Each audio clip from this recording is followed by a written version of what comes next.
મને ગુરુ મુખની વાણીમાં મજા આવે છે, એટલા માટે હું આ વાણી કરું છું.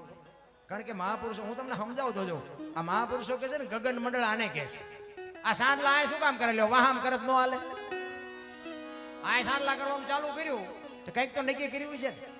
તમારે વાડી કરવી છે, બહાર ગામ જવું છે, વાહન લેવું છે, ફેક્ટરી કરવી, વિચાર બધા આમાંથી આવે. આખું સત્યસન આય છે, પગમાં કાંટો વાગે ને ખબર આય પડે.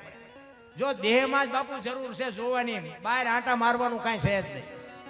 એક મંદિરમાં તમે જાઓ ને અને મૂર્તિ હોય એની સામે તમે બે હાથ જોડો, તમારી આંખું બંધ થઈ જાય. ઈ મૂર્તિ હોત એમ કહે છે કે આંખું બંધ કરીને માલપા જો, આય તો તે મને બે હું તને શું દઉં. જોવાની જરૂર માલિકોર છે. એટલે કહે છે ભાણ કે તું ભટકીશ નહીં, મથી લે તારા અંતરમાં, ઠીક કરીને બેહી જા, પછી કરવું પડે નહીં કાંઈ.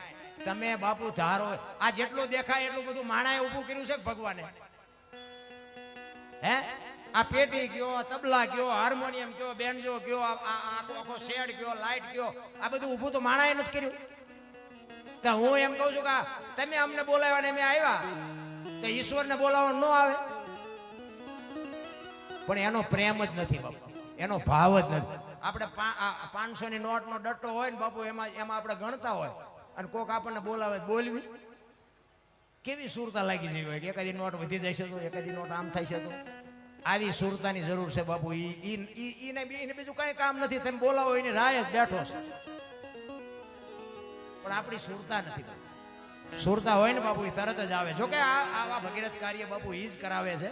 આપણે તો નિમિત્ત માત્ર છીએ. જે બધા આયોજકો છે એને દિલથી સલામ કરું છું કે આવડા મોટા મેળામાં આ બધા આયોજકો, એને હું પ્રેમથી બાપુ સ્વીકાર કરું છું ને સલામ કરું છું કે આવા ભગીરથ કાર્ય કરો છો એ બદલ ખૂબ ખૂબ ધન્યવાદ. તમારા માતા પિતાને હો હપરી સલામ કરું ભાઈ, ખરેખર ધન્યવાદને પાત્ર છો.